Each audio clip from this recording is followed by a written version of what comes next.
Hi, I'm Mukaula, and I'm to explain how a student can speak straight from the Moodle editor. First, in the subject block, write down the name of in Moodle editor. One can use the voice icon or the video icon to record oneself.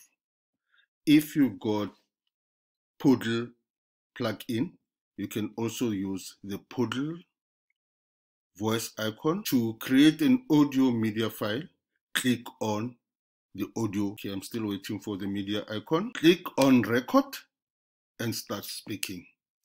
Once you see the numbers here, then it means that you are busy speaking. When done, click to stop, on record to stop. Click on play to listen to your recording and start speaking.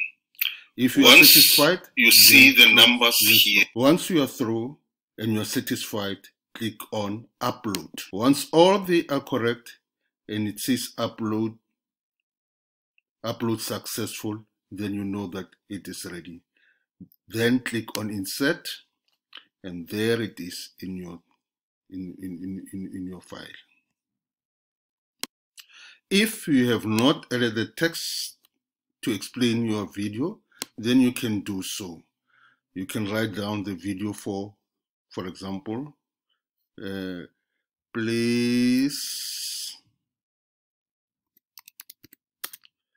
listen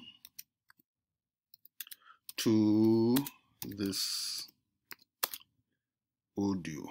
Then if you are satisfied with everything, then you can click on post. Then your video will be in your Moodle. Thank you very much.